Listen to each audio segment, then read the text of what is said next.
In this video, I want to show you just how easy it is to start soloing along to any song.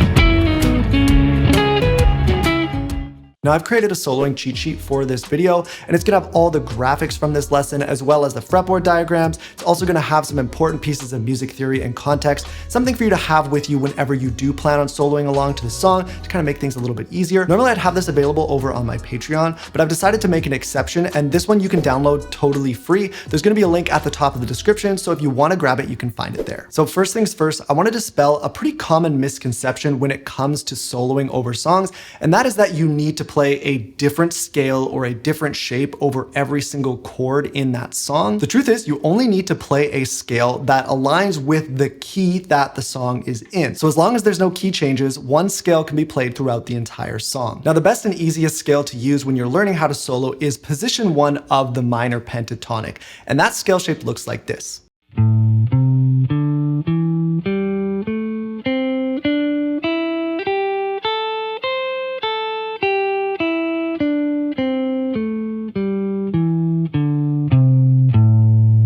This scale shape is something that you're gonna use for the rest of your guitar playing career, so take the time to memorize it, get it under your fingers so that you don't even have to really think about it when you're playing it. Now, the cool thing about this scale shape is even though it is the minor pentatonic scale, it actually also acts as a major pentatonic scale. So that means with just this one scale shape, we can cover both minor keys and major keys. So how do we actually get this scale shape into the correct position to start using it to solo over a song? Well, we need to find the key of that song. There are a few different ways you can do this. The quickest way, honestly, is just to look it up. But if you're really keen, you can actually learn how to find the key of a song completely by ear. Now, I have a full in-depth YouTube video on this, so if you want to check it out, I'm going to put a link in the description under reference videos, but I'm also going to show you the quick version of it right now. So the first thing we need to do is learn a very simple major scale shape. And the reason for this is because every single song is in a key, and every single key actually comes from the major scale. So we're going to be able to use this little major scale shape to actually identify our key.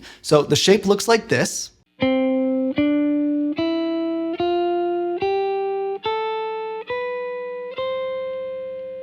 The exact name of this scale is gonna change depending on where I play that scale.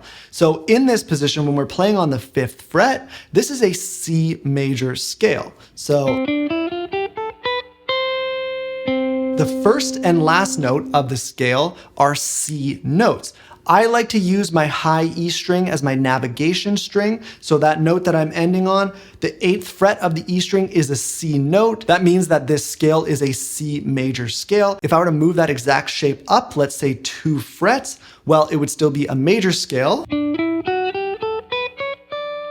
But now it would have a different name because the note I'm starting and ending on is different. So in this case, this would be a D major scale because the 10th fret of the high E string is a D note. Now what you'd have to do next, and I'll show you an example of this in a little bit, is you would have to move the scale shape up and down the fretboard as you're listening to the song until it sounded like it fit the song. There's always going to be a position somewhere on the fretboard that is going to fit and is going to sound good. So the idea would be, okay, I'm going to start all the way down at the bottom, move my way up,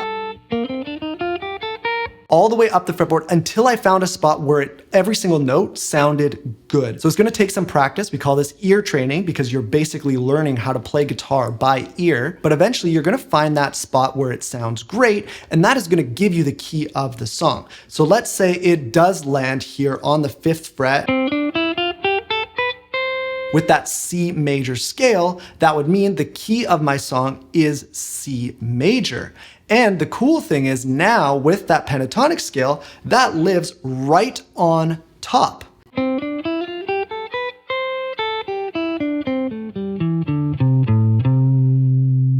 Now you're probably thinking that wasn't a minor pentatonic scale. How does this all fit into now C major? That has to do with something called relative major and minor scales. And what I was talking about earlier about how this covers both major and minor pentatonic. The reason is with this scale shape, wherever the first finger is here on the low E string, that is my relative minor key for this pentatonic scale. And wherever my pinky is, that is my relative major key for this pentatonic scale. So that means that this is both an A minor pentatonic and also a C major pentatonic. So what this means is once we've identified the key, wherever that major scale, little major scale shape ended up, it's going to tell us exactly where that position 1 pentatonic scale can live. So if we ended up, let's say right here, right? That means for that song in that key, I could play that pentatonic scale, and everything that I play inside that pentatonic scale is perfectly safe and it's going to sound good over that song. Now, if you don't want to find the key by ear and use that little major scale shape, that's perfectly fine as well. If you just want to look it up, basically all you need to do is align whether it's a minor key or a major key with the pentatonic scale shape that we are using. So let's say we are in G minor. You've looked it up. The song is in G minor. Well, I'm going to use my pointer finger and put that on a G note on the low E string and put my scale there. That is a G minor, right? Well, the relative major of G minor is whatever this note my pinky is on. So that is a B flat note on the sixth fret there. So that would mean it is in B flat major as well. If we looked up the key of a song and it was in a major key, let's say it was in the key of E major, well, we'd still use the same scale shape, but instead of using our first finger, we'd use our pinky finger. So we'd put ourselves in position so that our pinky was on the E note. So pinky for major, pointer finger for minor. Now an E note is all the way up here on the 12th fret, and I'd put my pinky on that right there, and that would mean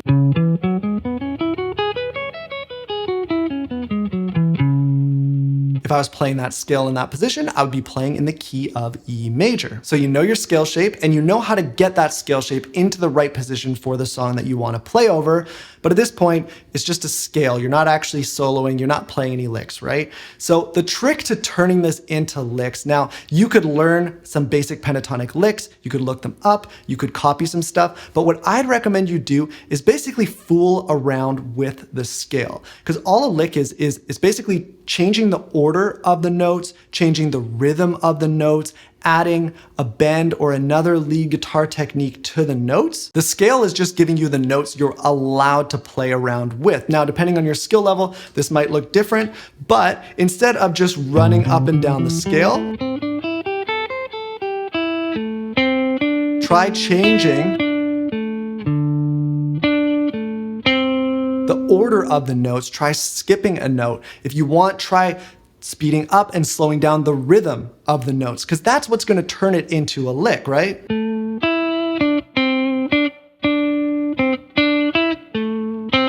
Right? Something as simple as that is already becoming a lick. We're already creating a melody. The best thing you can do is, instead of just copying stuff that other people are doing, is start learning how to develop these melodies yourself, because that's what's going to turn you into somebody who has your own unique voice and sound. So now I'm going to throw on an actual song, and I'm going to show you this entire process with some actual context.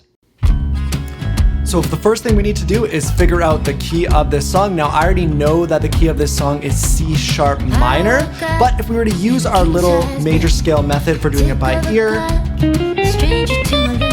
I would land right here.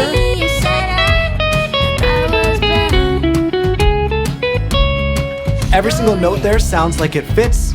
In any other position, it wouldn't quite work. That means my pentatonic scale fits right over top. Right? So C sharp minor, my relative major scale is E major. Now, I know I have my pentatonic scale and I can start using it to come up with my own riffs and licks. And I'm just gonna play around. I'm just gonna try and find stuff that I like the sound of.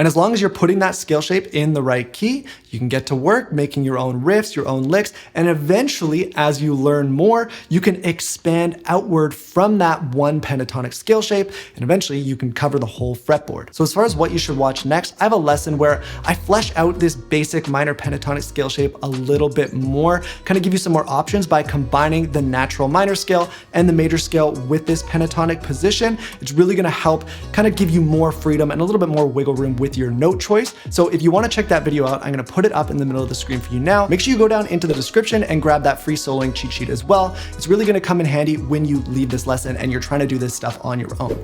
Thank you so much for watching. I'll see you in the next one.